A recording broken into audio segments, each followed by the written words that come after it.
I said you'd better hurry as she went out the gate. My sister needs a helper and I don't mean a steak. She had a cold six-pack when she got back, but it was root beer. Welcome to 10 Minutes. I'm Tony Scott. This is you Peter are. Rodney. Hi. How are you doing? I'm all right. I'm hanging in there. We have a bag of goodies today for you. A bag of I mean, goodies. like a grocery bag full. Are you ready to go? I don't use grocery bags. I use reusable bags, so I don't know what you're talking If about. our grocery bag had a logo on it, guess what it would be? Map South Hockey, my friend, because they are our sponsor. I would only buy one if it was reusable.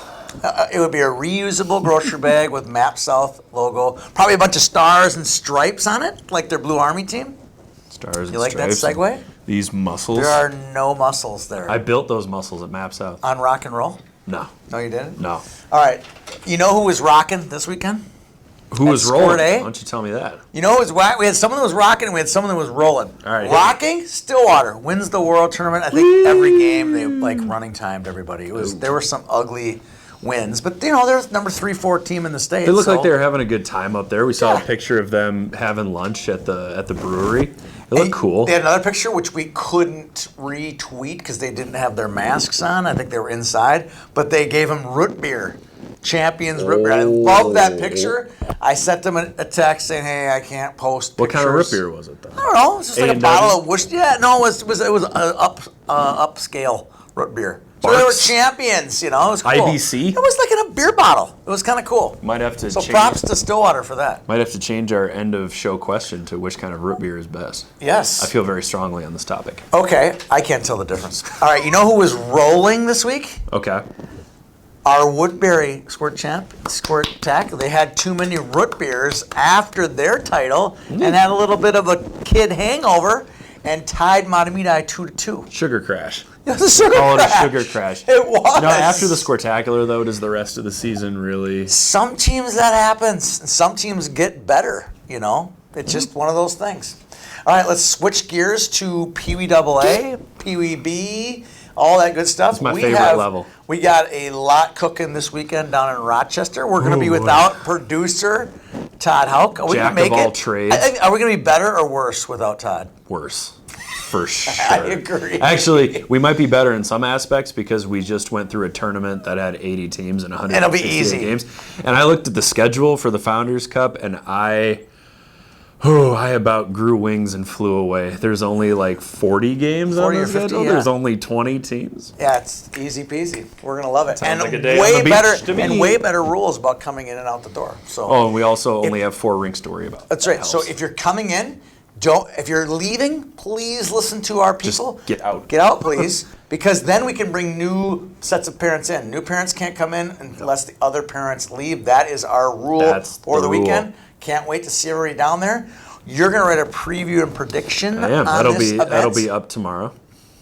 And you're going to write about players to watch. I am. Let's make a list, especially for this show, of players that won't make your players to watch, but we like. We've seen them play this Not year. because they're not good players, but No. some teams have like 8 Right. kids. So to this would choose be from. the kids like, you know, for Stillwater, you're going to have your Brownshausens and you're going to have your Trey Fredenbergs. Well, there's other good players. And you're going to have a DeMars and a DeMars Right. from Matamidi. Right. So we're But going to you- look at a couple of players. It needs some extra pub. So here's Yeah. your pub, young man. Pub. Mine is Pub. the little guy. Pub it up. From Shakopee, and it's not Nate Pedersen. It's his Dalen clone. Klein. It's his Dalen clone. Klein. Love this kid.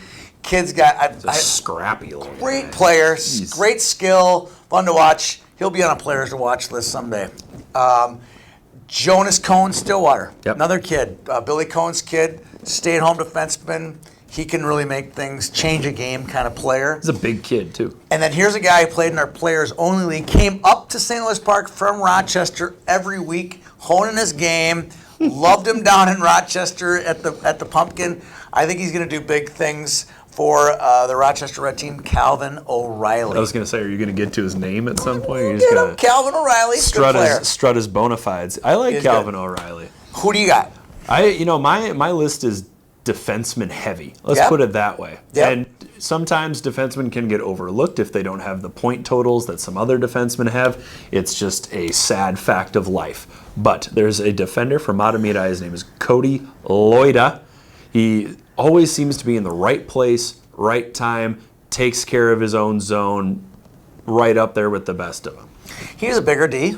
He was huge when he was a squirt. Yeah, big reach. And he's still big-ish, but it's more than big. He's really complements solid. Henry Samper well on the blue line. So Yeah. who else you got? I got Brody. Is it Brody? Brady. Morrell. You're a chicken scratch. I know. I'm not. Brady Morrell from Woodbury, another defender that might not rush the puck up 200 Nope. feet 5 times a game, but a defender that's going to take care of his own zone. Really good on the blue line. He can jump plays pretty well. I like Brady Morrell from Woodbury. And last but not least, Hudson Kinsler from West Madison. Hudson. White Helmet Kid. White Helmet Kid. He had 2 goals and 5 points for Great Lakes during the 2020 North American Hockey Showcase. Hudson he's fun. He's fun to watch. He's a little bit like a jitterbug on offense. Just a little guy. Just Hard to get your hands on him. tough to get you can't get your hands on him anyway because there's no checking in Pee-wees. Or holding either. He'll cause defenders fits this weekend. Yes, he will. Yes, he will. Well, that was a good little segment. Who's going to win the Founders Cup? Shocking. You've picked Woodbury like for the last 5 years. They're the 2-time defending champs. They are. And you're not picking them this year. That's kind of a slam on them, on the Preds. I know. I'm ready for it. You picked Woodbury to win the Squirtacular. I did. And that worked out for you. It did. Okay. You're not going to go back to Woodbury? I can't talk you into Woodbury? I am not. I will not go back to the well. I'm going to take Shakopee in the Founders Cup. Okay. I'm going to go with what you have to call the favorite because they're the highest ranked team in the state. Again, Shakopee's number 3 and Matamidi is number 2. I'm going to go with the Zephyrs. This is a special group. I think they're going to win. You know what? When I was looking at the brackets for the Squirtacular with a couple of parents from the Arizona Junior Coyotes, they said that Matamidi was the one team name that they really struggled with pronouncing. It's Edina too. That they have a hard. Edina. People have a hard time with Edina too. But Matamidi they give parents fits trying to pronounce the name, and they'll be sure to give every team a run for their money. All right, a couple Bantam teams need a shout out today. Bantam Ace, Shakopee, number 1 in the state, 17-1-1. That's impressive. Pretty good record. That's impressive. Prior Lakes, Bantam B team hasn't lost yet. They're haven't. 21-0-1. You saw those guys pre-Gobbler. What do you think of them? I think they're big. I mean, they're huge. They got some kids that look like they could, size-wise, step on the ice with the Prior Lake varsity and maybe not look out of place. They do have the coach's son. I don't remember his name. Mario Bernard. Bernard, a little guy, slippery. He's one of their crafty forwards. They have a nice mix of size and skill. It's a good team. All right, let's switch gears now and go to boys high school. Last night, East Grand Forks beats World. Last year, you were at that section final in Thief River Falls. Were you surprised by this score? No. Why? No. I don't think you should be surprised at any score that's only a 1-goal game between 2 teams like East Grand and Warren. Dead even. Sometimes it comes down to 1 bounce. Sometimes it comes down to 1 offsides call that doesn't get called. Sometimes it comes down to 1 power play, 1 penalty kill. Right. I'm not surprised at the close score. I think that we made the point in our season preview that losing Grant Slukinski wasn't just a loss on the score sheet, it was a loss of the heart and soul of that Warroad team. So, and Warroad is still just absurdly talented, but East Grand might have a little more salt and vinegar, salt and vinegar on their group. But a close game doesn't surprise me. We'll be looking out for their next matchup. We got chirped on our Twitter feed that along with the others in the state, no one believed in East Grand Forks. They all thought that meaning all the experts, thought that East World was going to be the best team this year. And hey, whoever you are out there, buddy, I had East Grand Forks number 1 to start the year, and I had them number 5 right behind Warroad. That's a dead heat of a game. That's a flip of a coin type of game. So, buddy, go after the other pundits, not this pundit right here. Because I still think that East Grand will be playing at the X this year. I'm going to make a confession here. I don't generally believe in any team. Yeah. I don't believe in any team. I have cautious Well, if optimism. I put them as number one, I don't disbelieve them. But I think that people, right? I think people use the term believe, and they're like, "Oh, you don't believe in us." No, I approach each team with cautious optimism based on their body of work. Yep. It's not about believing or thinking someone's not good, Yeah. and that is something I'm going to address in the article coming out called "The Unranked." Ooh, I love that. It's going to be I love about that. ranking science. Hutchinson is where I was last night. Yeah. And there was a lot of great things about it. First of all, downtown Hutchinson. Oh, you wouldn't shut up about it on the It's phone. Oh my awesome. gosh. It's like 8 blocks of downtown Hutchinson. It's not just a stoplight. That's a nice little downtown. It's 2 stoplights. Beautiful facility for their hockey. They got 2 rinks in Hutchinson. Did you know that? Yeah, I'm still upset at Hutchinson. Okay, they have it's a beautiful area. It's a little far out west, but it's Yeah. nice. A good hockey team, good hockey coach. They got the brothers coaching the boys and the girls team, Matt and Mark. It's pretty neat. I like what they got going there. It was a fun game, very physical. It was a little bit football on ice, but it was good. And then last but not least on the boys' end, great story. Ethan Lindahl from Andover had 5 goals against Coon Rapids. Yep. Normally not a big deal. There's many a kid get 5 goals. Why is Ethan such a special story? I don't know if there are many kids that get 5 goals, but I think it's even more impressive. And shout out to Laura Nelson of Legacy Hockey, whose tweet kind of inspired this this little segment. So Ethan didn't start playing hockey until he was 10 years old, and didn't make an A level or a high level team until his second year of Bantams, and did not become a varsity regular until his senior year. I think I just quoted Lauren's tweet. Almost verbatim. So for a kid like that to score 5 goals in a game, this season he's got 7 goals and 15 awesome. points. Make the most of your opportunities when you get them.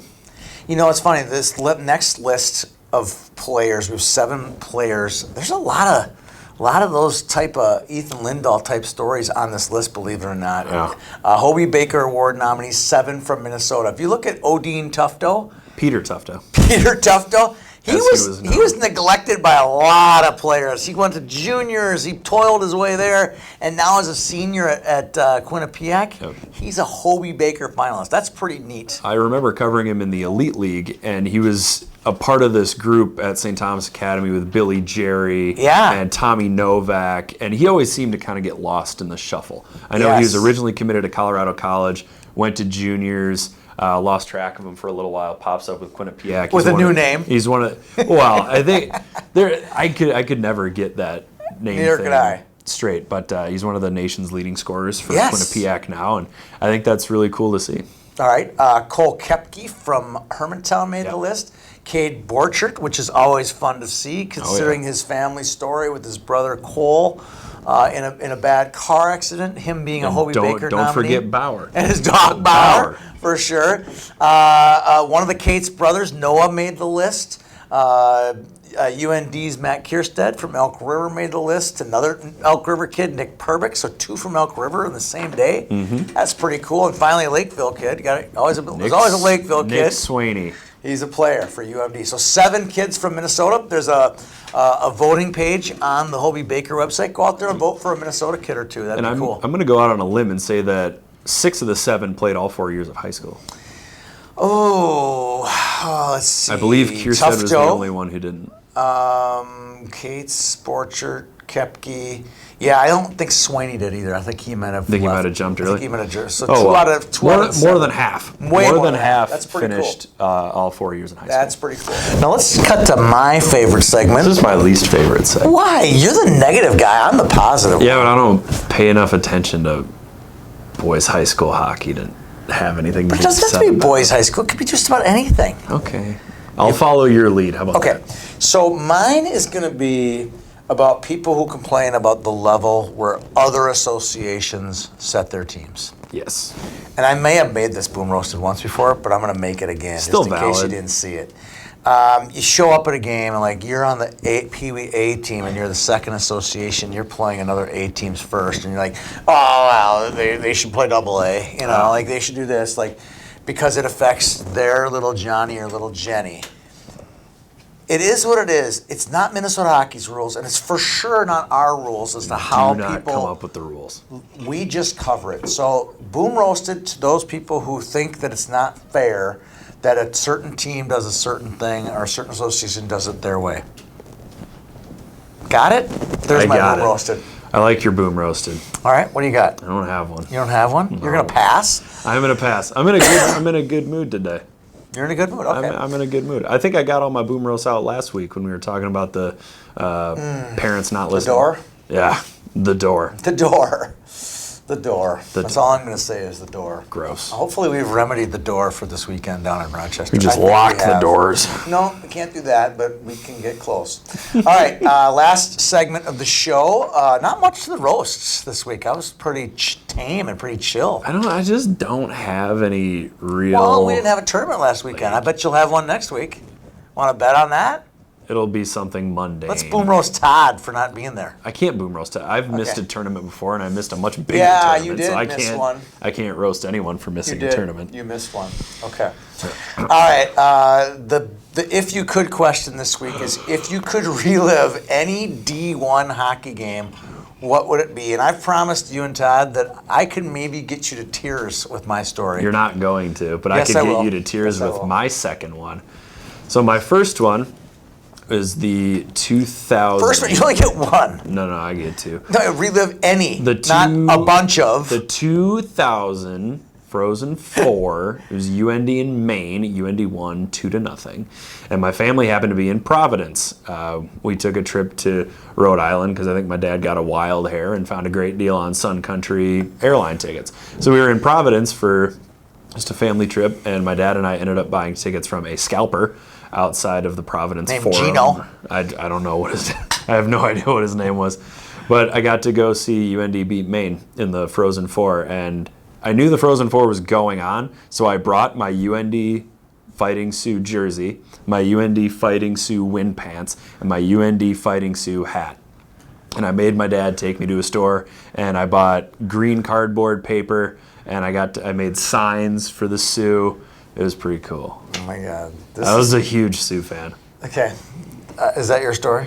Oh, my second one is watching the Gophers lose to Holy Cross in the Yeah, first you can't- round of the but you don't get that NCAA one. tournament. You don't get that one. You only get one. Holy crap, they were unranked! We're gonna. They were unranked! We're gonna. Minnesota. We're gonna. Oh my edit that part out. Okay.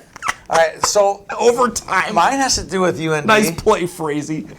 Mine has to do with UND and Minnesota as well. It's Okay. a sad tale. It's 1979. It's April. It's spring break. Little Tony Andrews. Little Tony Huddled Andrews. around We're playing the radio. games at like 4 o'clock or 6 o'clock. 6 o'clock. And it was on PBS. It was literally on public Nice. television. I love PBS. And I was playing street hockey all day, like all day. And I think my mom and dad were out of town. They went on spring break and left me at home with my brother or brothers, right? Probably deserved it. And I didn't eat because didn't eat. I didn't sleep very well that week, and I got home at 4 o'clock, and I fell asleep until like 9 o'clock. And I woke up, and the game was over, and the Gophers won the national championship and beat UND, and I missed the game. So if I could relive any Division I hockey game, it would be the 1979 national championship game, and I've had to carry that with me forever until tonight. I've finally shared this story with you about missing the game. But have you ever considered the fact that if you'd been awake for the game, you would change the timeline? Why? Like the theory that I've been awake we're for it. all on different timelines. No, I wouldn't have. No, I wouldn't. They would have still won. Neil Broughton still would have slid the puck and knocked it over He's the got goalie. nothing on and Gino won Gasparini. that. So that's Nothing. the one game I could do. Todd writes on his listening to Minnesota Harvard in White Bear Lake in 1989. You cried. Todd said you cried. 4-3 in overtime, Harvard, baby. Cried too. I'm just gonna say I cried that night too as a big Gopher fan. Go Crimson. But we've had our ups and we've had our downs in this rivalry of UND and Minnesota, and actually now the rivalry is as healthy as it's ever been. We actually seems like we hate each other, but we love to hate each other.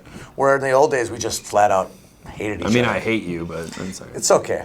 I don't hate you, Peter. Go Fighting Hawks. I love you for putting together a great show today. Aw. Looking forward to seeing everybody down at the Rochester Graham Arena. We are going to found a cup. We are right going to there. bring the Founders Cup, the one the founders of the game made for us to hand off to those kids. Good luck to Woodbury going for the three-peat. Good luck to all 20 teams. Looking forward to a great weekend in Rochester. Hope you enjoy today's show. I said you'd better hurry as she went out the gate. My sister needs a helper and I don't mean a steak. She had a cold six-pack when she got back, but it was Root beer.